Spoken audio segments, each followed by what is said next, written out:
Captain Jake Morrison stood at the big window of his ship, looking out at the stars. His ship was called the UES Liberty, and it was one of the best ships humans had built. Jake had been a captain for 10 years, but he had never seen anything like what was happening now. 2 alien races were fighting a huge war. The Zephyrians looked like big lizards that walked on 2 legs. They were proud and strong, and they thought they were better than everyone else. The Krell were different. They looked like giant bugs, and they all thought the same thoughts, because they shared one big mind. The war had been going on for 3 years. 17 different star systems were burning. Ships were fighting and dying every day. Planets were being bombed. Millions of aliens were dead. Jake did not want humans to be part of this war. Neither did anyone else on Earth. "Captain," said Commander Lisa Hayes as she walked up to him. Lisa was his second in command, and she was very smart. She had short, brown hair and serious eyes. "I have the new reports from our scouts." Jake turned to look at her. "What do they say?" "Both alien fleets are moving toward the Proxima Junction. That is right where our trade ships fly through space. Our cargo ships will be right in the middle of their battle." Jake felt his stomach get tight with worry. The Proxima Junction was like a highway in space. Human ships used it to carry food, medicine, and other things between Earth's colonies. If the aliens fought their war there, many human ships would be destroyed. "How many of our ships go through there each day?" Jake asked. "About 50 cargo ships and maybe 10 passenger ships," Lisa said, "plus the mining ships from the asteroid belt." Jake shook his head. This was bad news, very bad news. Back on Earth, Admiral Charles Kane was having the same worries. He was the head of all human military forces. His office was in a big building in Geneva, and right now he was looking at reports that made him angry. The Zephyrians had sent another message that morning. Their leader, War Prince Soth, wanted humans to help them build weapons. He said humans were good at making things, and the Zephyrians needed more ships and guns. The Krell had sent a message too. Their Hive Queen wanted human colonies to let Krell ships land and use them as bases. She said it was for the good of the galaxy. Admiral Kane had told both sides the same thing many times. "Humans will not pick a side in your war. We will not help either of you fight. We want to stay neutral." But the aliens kept asking, and their requests were getting less polite. Dr. Amy Collins walked into the Admiral's office. She was a smart woman who studied aliens and helped humans talk to them. She had long red hair and wore glasses. She knew more about alien cultures than almost anyone else on Earth. "The Galactic Council meeting is in 2 hours," she said. "Both sides will be there. They will ask us again to join their war." "Admiral." Kane rubbed his face with his hands. He was tired. "What will you tell them, Amy?" "The same thing I always tell them. Humans are new to space. We've only had faster than light travel for 50 years. Earth has 37 colonies, and most of them are still small. We do not want to fight anyone. We just want to live in peace and trade with everyone." Amy sat down in the chair across from the Admiral's desk. "But I think they are getting angry with us." Oh, yes. "The Zephyrians think we are cowards. The Krell think we are hiding something." "Let them think what they want," Admiral Kane said. "Been clear from the start. This war has nothing to do with us. It started because of something that happened 1,000 years ago, long before humans even knew about aliens. The war had started over a planet called Nexus Prime, both the Zephyrians, and the Krell said it belonged to them. Both sides had old maps and old treaties that they said proved they were right. Neither side would give up their claims, so they started fighting. First it was just small battles between scout ships, then bigger ships got involved, and whole fleets. Now it was a war that was spreading across the galaxy. Amy looked out the window of the Admiral's office.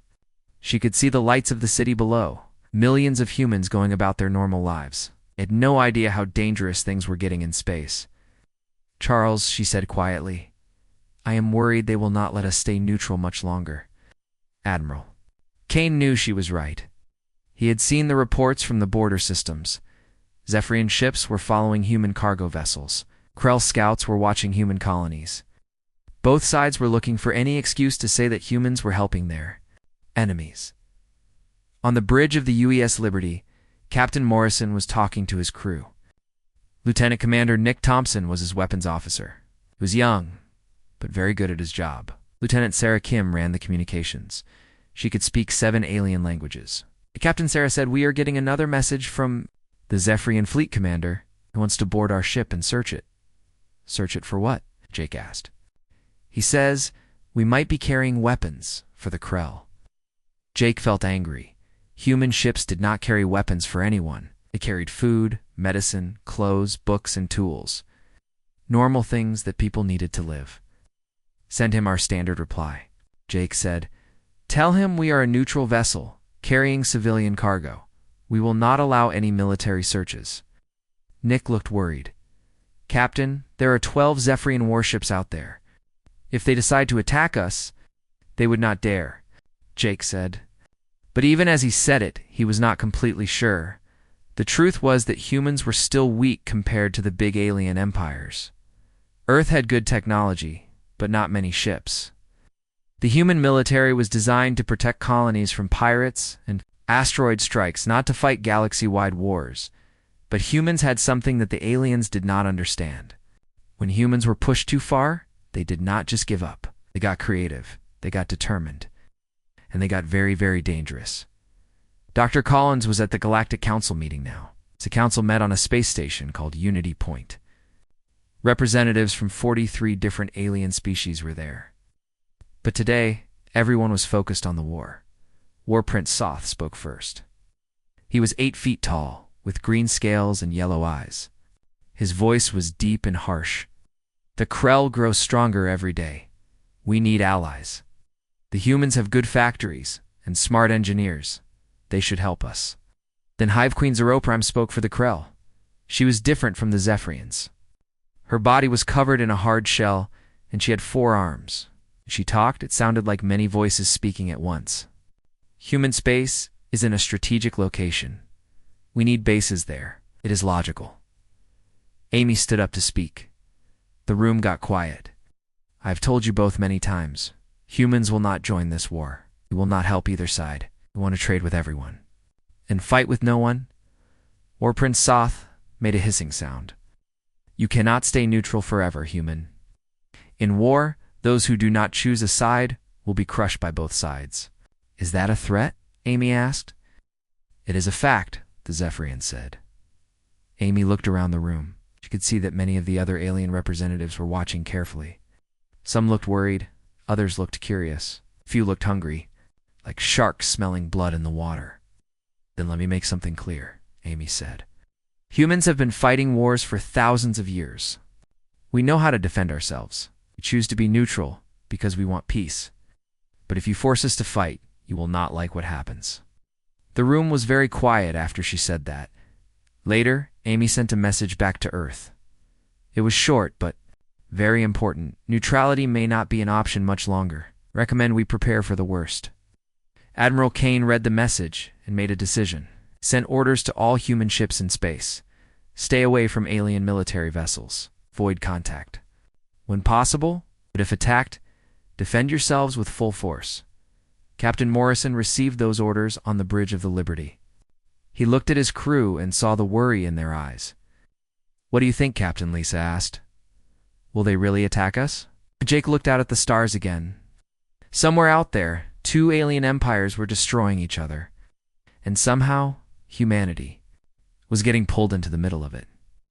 "I hope not," he said, "but we better be ready if they do." He had no idea how right he was. The first real problem came 3 weeks later. Captain Jake Morrison was in his cabin, reading reports when Lieutenant Sarah Kim called him to the bridge. "Captain, we have an emergency message from New Denver Colony," she said. Her voice sounded worried. Jake ran to the bridge. New Denver was one of the biggest human colonies, with almost 2 million people living there. It was a farming world that grew food for 12 other colonies. "Put it on the main screen," Jake said. The face of Greg Phillips appeared on the screen. He was the colony administrator, a big man with gray hair and tired eyes. Behind him, Jake could see other people running around looking scared. "This is New Denver Colony calling all human ships," Greg said. We are being blockaded by Zephyrian forces. They have 20 warships surrounding our planet. They are not letting any ships in or out. Jake felt his heart sink. A blockade was an act of war.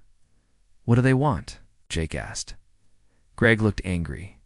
They want tribute, food, medicine, and raw materials. They say we have to pay them if we want our ships to travel safely through the system. That is illegal under galactic law, said Commander Lisa Hayes. She was standing next to Jake, and her hands were clenched into fists. Tell them that, Greg said. I already tried. Their commander, someone called Battle Leader Crix, said galactic law does not matter during wartime. He said neutral worlds have to pay for protection. Jake knew this was a test. The Zephyrians were trying to see if humans would fight back or just give up. What did you tell them? Jake asked. I told them to go to hell, Greg said.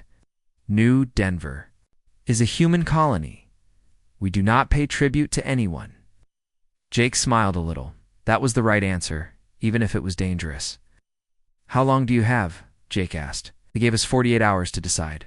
That was yesterday. We have about 30 hours left. Jake turned to his crew. Send a message to Earth Command. Tell them we need help at New Denver. And send a message to the Zephyrian fleet. Tell them they are violating human space and need to leave immediately. But even as he gave those orders, Jake knew it would take too long for help to arrive. The nearest human fleet was 6 days away. New Denver would be on its own. Things got worse the next day. Dr. Amy Collins was in her office. On Earth when she got the terrible news, her assistant, a young man named Ben Carter, ran into her office with a datapad in his hands. Dr. Collins, he said, breathing hard, there has been an attack. The Krell hit the research station at Kepler 7. Amy felt like someone had punched her in the stomach. Kepler 7 was a science station where human researchers studied new technology. It was not a military base. It had no weapons. How bad? She asked. Ben's face was white. 47 people are dead. The station is completely destroyed. The Krell used plasma bombs. Amy sat down hard in her chair. 47 people, scientists, engineers, and support staff. People who had never hurt anyone? Why? She asked. Why would they attack a research station? The Krell commander sent a message, Ben said. He claimed the humans were developing weapons for the Zephyrians. He said it was a military target. Amy knew that was a lie. She had visited Kepler 7 just 6 months ago. The researchers there were working on quantum communications and better computer systems, nothing that could be used as weapons. One of the dead scientists was Dr. Paul Martinez. Amy had known him for 10 years. He had a wife and 2 young children. He had been working on a way to send messages faster across space so families could talk to each other more easily. Get me Admiral Kane, Amy said. Right now. Admiral Kane was in a meeting with the president when Amy's call came through. President Helen Carter was a strong woman who had led Earth through some difficult times.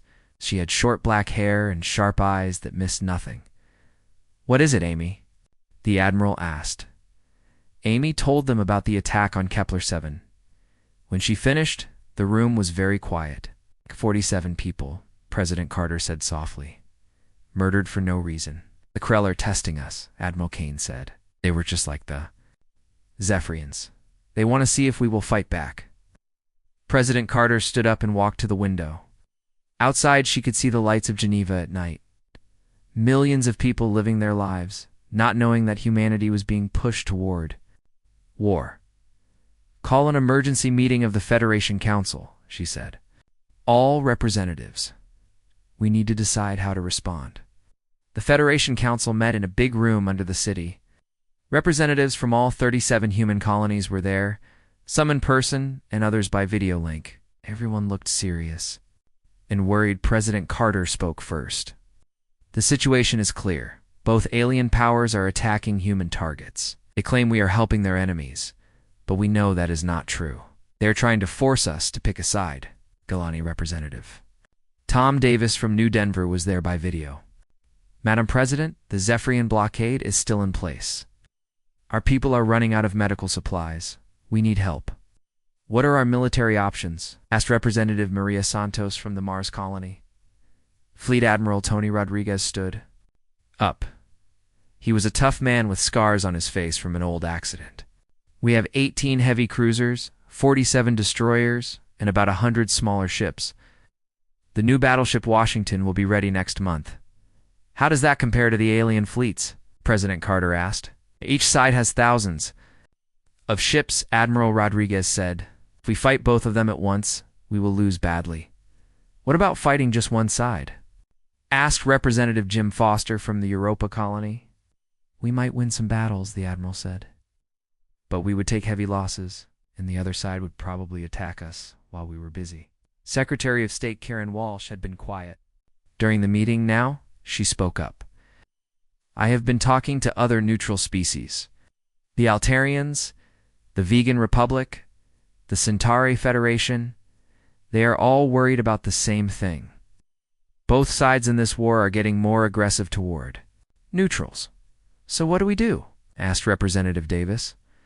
President Carter looked around the room. These people represented every human in space. Whatever decision they made would affect billions of lives. We have tried diplomacy, she said. We have tried staying neutral. It followed every rule of galactic law. They keep pushing us. She stood up and walked to the center of the room. I think it is time to show them that humans are not as weak as they think. Admiral Rodriguez, I want you to send a strong message to both alien fleets. Any attack on human targets will be met with immediate retaliation. Any interference with human shipping will be considered an act of war. Madam President, said Representative Santos, are you saying we should fight? I am saying we should. Be ready to fight, President Carter replied. We should make it clear that the cost of attacking humans will be very high. Back in space, Captain Morrison got his new orders. He was to take the Liberty and 6 other ships to New Denver. If the Zephyrians did not end their blockade, he was authorized to use force. Lieutenant Commander Nick Thompson was checking the ship's weapons when Jake told him about the mission. 7 ships against 20, Nick said. Those are not good. Odds, maybe not, Jake said. But we have some advantages they do not know about. Like what? Jake smiled. But it was not a happy smile. They think this is still a game. They think they can push us around because we are new and small. They have no idea what humans are like when we get angry. Lisa Hayes joined them on the bridge. Captain, I have been reading the reports from Kepler 7. The Krell attack was brutal. They did not just destroy the station. They made sure everyone died. Jake felt his anger growing. 47 innocent people, killed for no reason except to send a message. The Krell made a mistake, he said. They think killing our people will scare us, but it will have the opposite effect. What do you mean? Nick asked. I mean, they just taught every human in the galaxy that neutrality is not possible. If we do not fight back now, they will keep killing us until there are no humans left. Jake looked out at the stars. Somewhere out there, alien fleets were preparing for more attacks on human targets. They thought humans were weak and scared. They were about to learn how wrong they were.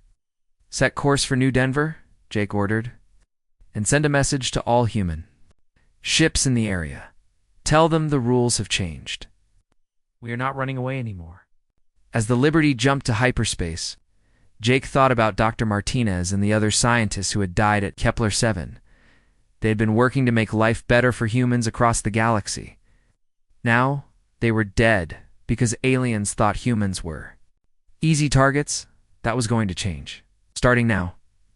Behind them, more human ships were moving toward the battle zones. The Terran fleet was small compared to the alien armadas, but every ship was crewed by people who were tired of being pushed. Around the aliens had wanted to test human resolve. They were about to get their answer. Captain Jake Morrison arrived at New Denver just as the deadline ran out. The Zephyrian fleet was still there, 20 warships arranged in a perfect circle around the planet. They looked like metal sharks waiting to attack. Captain, said Lieutenant, Sarah Kim, the Zephyrian commander, is demanding we leave immediately. He says this is now a Zephyrian military zone. Jake looked at the tactical display. 7 human ships against 20 alien warships. The odds were terrible, but Jake had dealt with bad odds before. Tell Battle Leader Crix that he has 10 minutes to withdraw from human space, Jake said. After that, we will consider his ships hostile and act accordingly.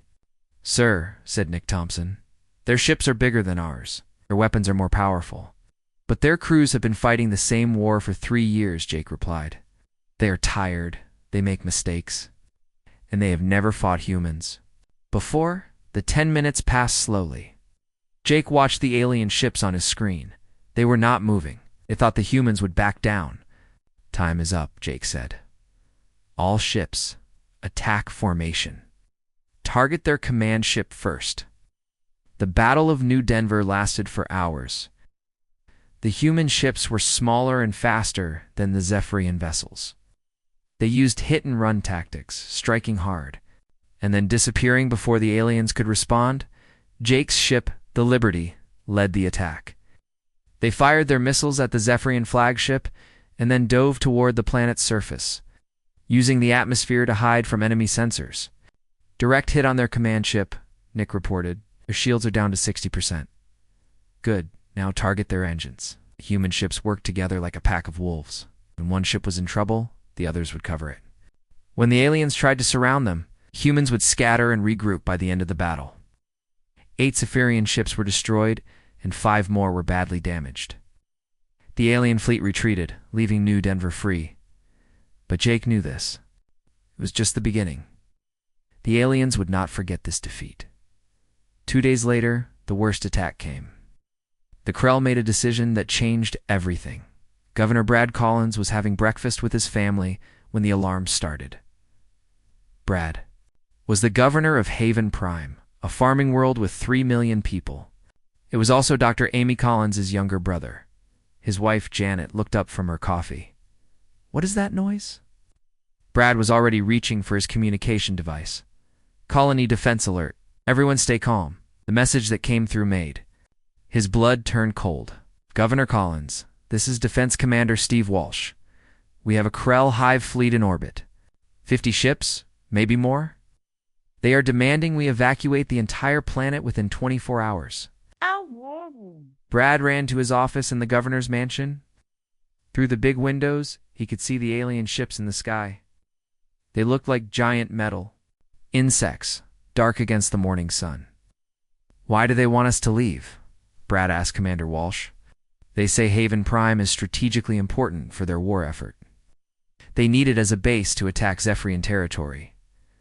Brad felt angry. Haven Prime had been a human colony for 15 years. 3 million people lived here. They'd built cities, farms, and schools. This was their home. Send them my answer, Brad said. This is human territory, recognized by galactic law. We will not leave. They need to withdraw immediately, Commander. Walsh looked worried. Governor, we have no military ships here. Just some cargo vessels and mining ships. If they attack, ... They would not dare attack civilians, Brad said. But even as he said it, he was not sure. The Krell response came 6 hours later. It was not a message. It was orbital bombardment. The first plasma bombs hit the capital city of Riverside at dawn. The city center, where 50,000 people lived and worked, was turned into a crater of melted glass and metal in less than an hour. Schools, hospitals, apartment buildings, shopping centers, all gone. The people inside had no time to escape. Brad watched from his office as his world burned. The Krell were not just attacking military targets. They were trying to kill everyone. Get me President Carter, he said to his assistant. Emergency channel. President Carter was in a meeting when the call came through. She took one look at Brad's face on the screen and knew something terrible had happened. They are bombing the cities, Brad said. His voice was shaking. 50,000 people are dead. Maybe more. They are killing everyone, Helen. Everyone. President Carter felt something cold and hard settle in her chest. This was not war. This was genocide. How many ships do they have? She asked. Our scanners show 67 Krell vessels, Brad replied. They are systematically destroying every population center on the planet. Admiral Kane was standing next to the president. We have to respond, he said. We cannot let this stand. President Carter nodded. She walked to her desk and activated the emergency broadcast system. Her message would go to every human ship, station, and colony in the galaxy. "Citizens of the Terran Federation," she began, "at 0800 hours today, Krell forces began the systematic extermination of human civilians on Haven Prime. 50,000 innocent people have been murdered. This is an act of genocide against the human species." She paused, letting the weight of her words sink in. "The Krell Collective has declared war on humanity through their actions. The Terran Federation hereby declares war on the Krell Collective. Any nation or species that assists the Krell will be considered enemy combatants." But the president was not finished. "I also have a message for War Prince Soth and the Zephyrian Empire. Your forces have blockaded our colonies and attacked our shipping. If you continue these hostile acts, or if you provide any aid to the Krell, we will consider you enemies as well." The broadcast ended, but the president's work was just beginning. She turned to Admiral Kane. "Charles, mobilize everything we have. Every ship, every weapon, every soldier. The aliens wanted a war. Now they have one." The Zephyrians made their choice 3 hours later. War Prince Soth saw an opportunity while the humans were distracted fighting the Krell. He ordered attacks on 3 human colonies simultaneously: New Boston, Terra Nova, and Kepler Prime. The Zephyrian plan was simple: hit the humans while they were weak and confused, take their colonies before they could organize a defense, show the galaxy that humans were easy prey. It was the biggest mistake of his life. Dr. Amy Collins was in the war room when the reports came in. 3 colonies under attack. Haven Prime still burning. The Krell fleet moving toward Earth's outer territories. "How many people?" she asked quietly. "Haven Prime had 3 million, said Colonel Rick Barnes, the intelligence officer. New Boston has 2 million. Terra Nova has 500,000. Kepler Prime has about 1 million. It's almost 7 million human lives under direct threat." And that was just the beginning. "The aliens have made their choice," Amy said. "They think we are weak because we tried to stay neutral. They think we will just give up." Admiral Rodriguez entered the room. He had been working for 18 hours straight, coordinating the human response. "What do we have?" President Carter asked him. "The 7th Fleet is ready to move against the Krell. Captain Morrison will lead the attack. The 3rd and 5th Fleets will handle the Zephyrian attacks." "Is it enough?" the president asked. Admiral Rodriguez looked tired, but his eyes were hard. "It will have to be." "But Madam President, I need you to understand something. The aliens have crossed a line. They have attacked our civilians. They have tried to commit genocide against our species." "What are you saying, Tony?" "I am saying that. We are not going to play by the old rules anymore. The aliens wanted to see what humans are capable of when we are pushed too far. They are about to find out." Captain Morrison received his orders while the Liberty was still being repaired from the battle at New Denver. He was to take the 7th Fleet deep into Krell space and hit their home worlds. "Our mission is simple," Jake told his officers. "We are going to find the Krell breeding planets and destroy their ability to make war." Commander Lisa Hayes looked at the star charts. "Captain, that is deep behind enemy lines. We will be cut off from support." "Good," Jake said. "That means when we start breaking things, it will take them time to figure out what is happening." Dr. Amy Collins had provided crucial intelligence.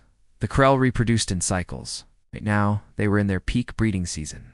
The human fleet could disrupt that cycle. It would cripple the Krell war machine for decades. Remember, Jake told his crew, "We are not conquerors. We are not trying to take their territory. We're sending a message. The message is simple. If you kill human civilians, we will make sure you regret it for the rest of your lives." As the 7th Fleet prepared to jump to hyperspace, Jake thought about the 50,000 people who had died on Haven Prime. Families having breakfast, children playing in parks, workers starting their day, all dead because aliens thought humans were weak. "All ships report ready," Lisa said. "Jump," Jake ordered. The human fleet disappeared into hyperspace, heading for the heart of Krell space. Behind them, Earth's factories were working around the clock, building more ships and weapons. The aliens had wanted to test humanity's resolve. They had attacked human civilians and tried to force humans to choose sides in their war. Now they would learn what happened when you made it personal with the human race. The human 7th Fleet arrived at Zarian 7 like ghosts in the night. The Krell mining world was protected by 12 hive ships, massive vessels that looked like metal beehives floating in space. They had never seen anything like what was about to hit them. Captain Jake Morrison stood on the bridge of the Liberty, watching the enemy fleet through the main viewer. The Krell ships were arranged in a perfect defensive formation around the planet. They were confident. They thought no enemy would dare attack so deep in their territory. All ships, this is Liberty, Jake broadcast to his fleet. Remember what we talked about? We are not here to conquer territory. We are here to send a message. Commander Lisa Hayes was at the tactical station. Captain, the Krell ships are 3 times bigger than ours. Their weapons have longer range. But look at how they are positioned, Jake said. They are thinking like a hive mind. They expect us to attack them head-on, like the Zephyrians do. They have no idea how humans fight. Lieutenant Commander Nick Thompson was running final checks on the weapons systems. All ships report ready, Captain. What are your orders? Jake smiled, but it was not a pleasant smile. We are going to teach them why you should never attack human civilians. Target their communication arrays first. Break their coordination. The battle began with something the Krell had never experienced before. Instead of charging straight at them, the human ships scattered in 12 different directions. Some dove toward the planet's surface. Others climbed high above the orbital plane. A few seemed to disappear completely. The Krell hive mind was confused. This was not how space battles were supposed to work. Where was the enemy fleet going? They got their answer when the first wave of missiles came from behind them. Commander Janet Woods had led 3 destroyers around the planet's moon, using it as cover. Her ships fired everything they had at the largest Krell vessel and then disappeared. Again, before the aliens could respond, direct hit on Hive Ship Alpha, Nick reported. Their communication array is destroyed. Good. Now, they cannot coordinate their defense. The human ships moved like wolves hunting a herd of cattle. They would strike fast and hard, then vanish. Before the Krell could fight back, each attack was perfectly timed to hit the aliens when they were looking the wrong way. Captain Reeson led the Liberty and 2 other ships in a daring attack run. They flew straight down toward the planet's surface, using the atmosphere to hide from Krell sensors. When they emerged, they were directly underneath the enemy formation. Fire everything, Jake ordered. The human ships unleashed their full weapons. Load into the unprotected undersides of 3 Krell vessels. The aliens had been so focused on threats from space that they forgot to protect themselves from below. 2 hive ships exploded immediately. The third was left spinning helplessly, its engines destroyed and half its crew dead. The battle continued. For 18 hours, the Krell tried everything they could think of. They charged at the human ships, but the humans were too fast. They spread out to cover more space, but the humans just picked them off one by one. They tried to retreat, but the humans were waiting for them. By the time it was over, every Krell ship was destroyed or disabled. The mining facilities on Zarian 7 were in ruins. Most importantly, word of the defeat would spread quickly through the Krell hive mind. Damage report? Jake asked. 2 ships with minor damage, Lisa replied. No casualties? Jake nodded. Send a message to the surviving Krell. Tell them this is what happens when you murder human civilians. Tell them we are just getting started. Meanwhile, the Zephyrian front was not going any better for the aliens. Admiral Charles Kane had taken personal command of the defense of the Centauri system. The reptilian fleet had expected an easy victory against scattered human defenders. Instead, they found Captain Janet Woods and her destroyer squadron waiting in the asteroid belt. The humans had turned the entire field of space rocks into a weapons platform. The Zephyrians flew their ships in tight formations like they always did. It made them feel powerful and intimidating. But it also made them perfect targets. Captain Woods had hidden her ships among the largest asteroids. When the alien fleet passed through the belt, the human ships opened fire from point-blank range. Target their engines first, Woods ordered. Cripple them so they cannot escape. The human ships used experimental railgun technology that fired metal slugs at incredible speed. The Zephyrian shields, designed to stop energy weapons, were useless against solid projectiles moving at a significant fraction of light speed. One by one, the alien ships lost power and began drifting helplessly through the asteroid field.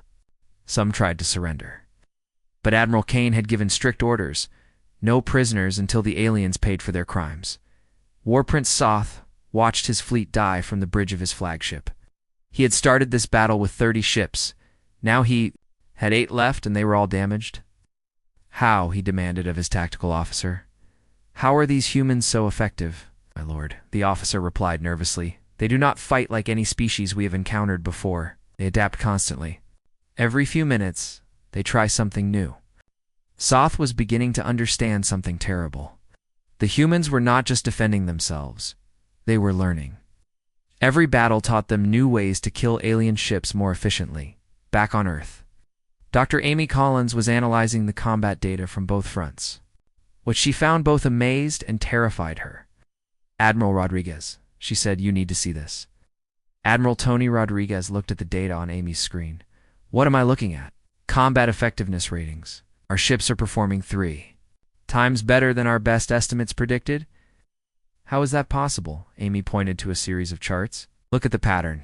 The first battle at New Denver, our ships needed 4 hours to defeat a superior force. At Sarian 7, it took 18 hours to destroy 12 ships. But look at the Centauri battle. Captain Woods destroyed 30 ships in 6 hours. They are getting better, Rodriguez said quietly. It is more than that.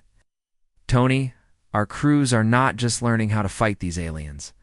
They are learning how to kill them efficiently. They are getting very good at it very quickly, is the Admiral. Study the data more carefully. Human ships were using tactics that no military academy in the galaxy had ever taught. They were improvising solutions to problems in real time. Most importantly, they were sharing those solutions instantly across the entire fleet. Amy, what does this tell us about how the war will go? If this trend continues, the aliens are in serious trouble. But Tony, there is something else. Psychological profiles of our ship crews are changing. What do you mean? Amy showed him another chart. Before the war, our military was designed for defense and peacekeeping. Our crews were trained to protect and serve. But look at their communication patterns now. Rodriguez read through some of the battle reports. The language was getting harder, more aggressive. Crews were not just fighting to defend themselves.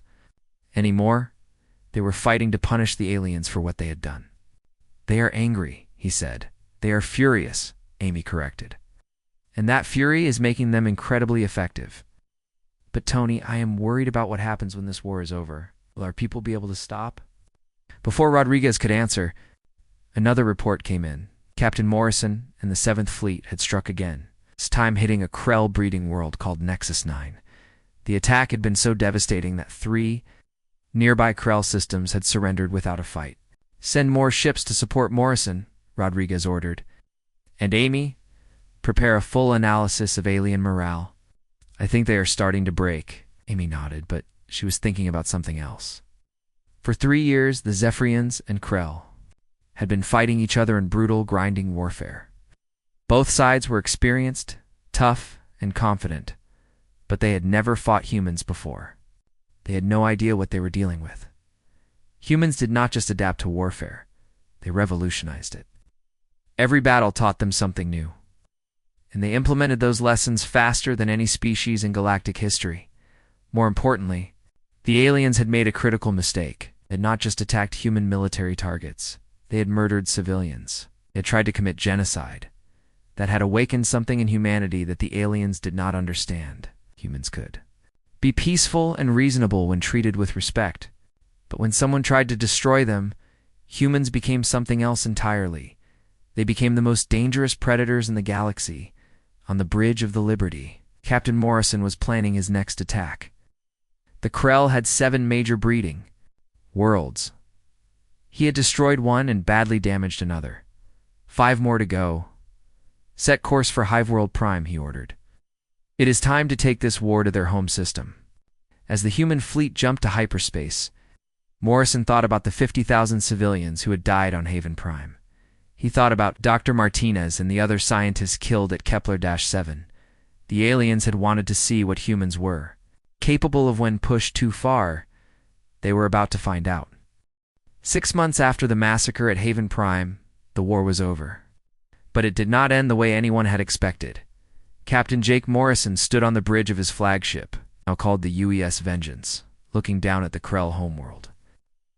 The planet was brown and gray, covered in massive hive cities that looked like termite mounds made of metal and concrete around the planet. The remains of the Krell defense fleet floated dead in space. 43 hive ships destroyed in less than 8 hours. The human 7th Fleet had lost only 2 destroyers. "Captain," said Commander Lisa Hayes, "we are receiving a transmission from the planet's surface."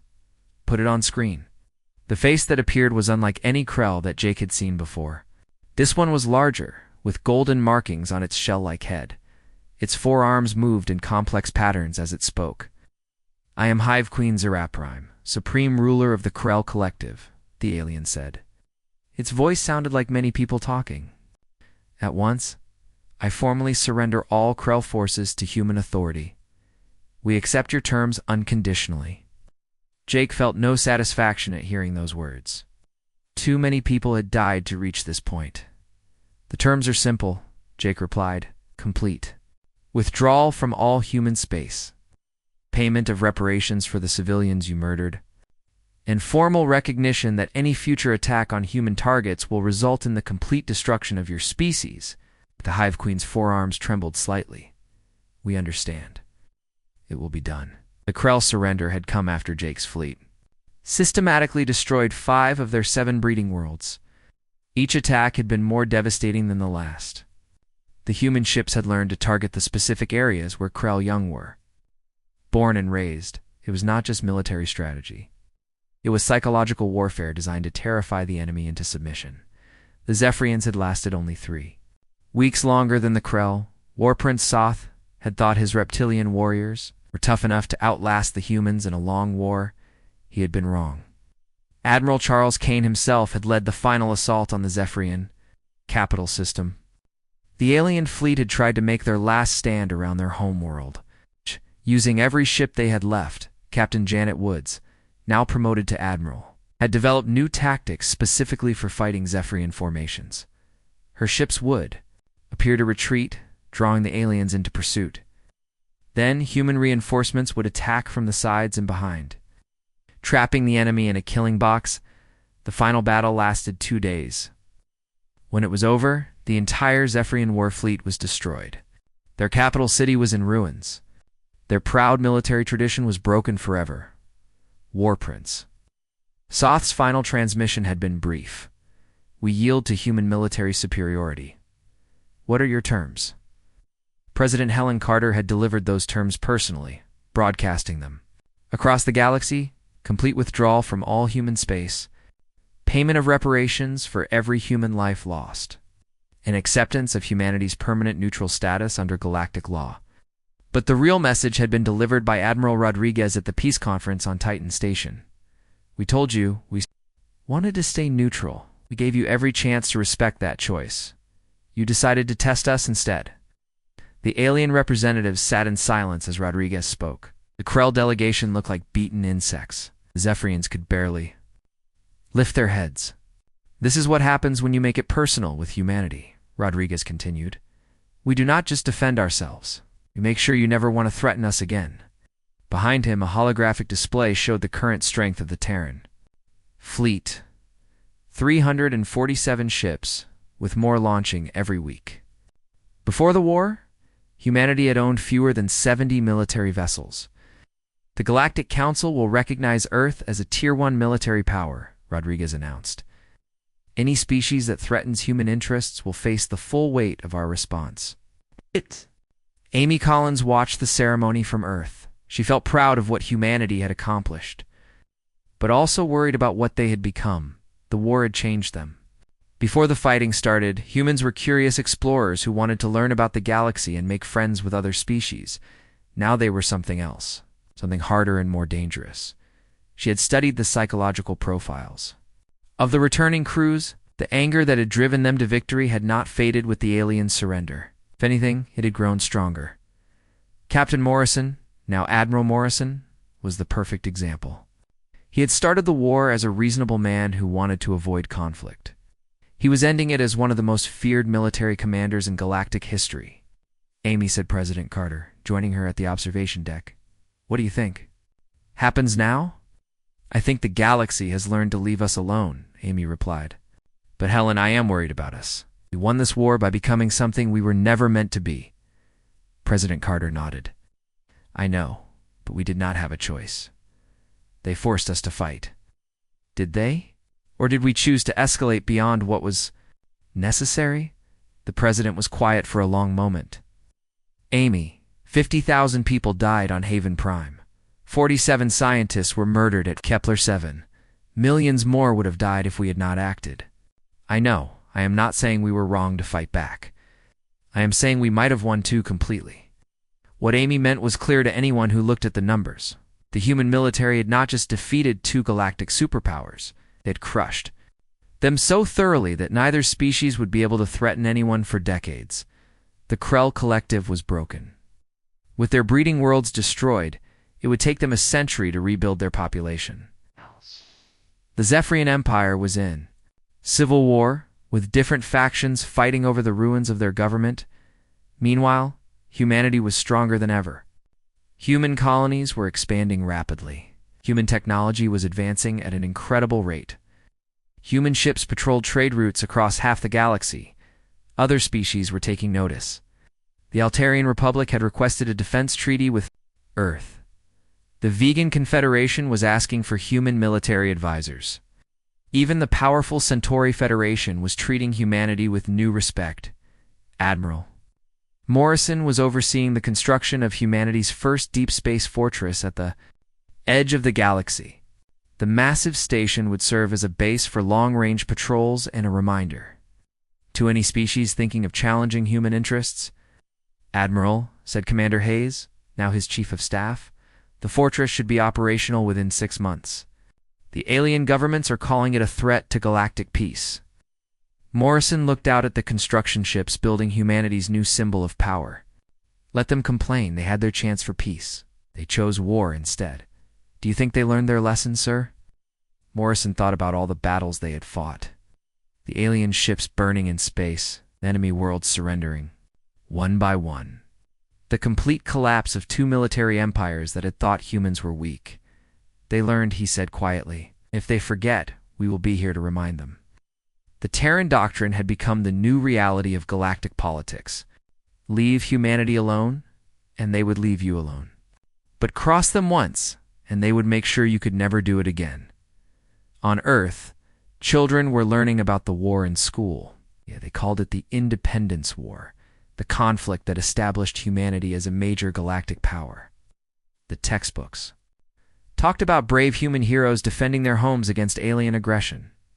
But Amy Collins knew the real story. Humanity had been pushed into a corner by species that thought they were weak. When the aliens made it personal by murdering civilians, they had awakened something in humans that even humans themselves had not known existed. The capacity for absolute, systematic, overwhelming violence in defense of their own kind. The galaxy was safer now, in some ways.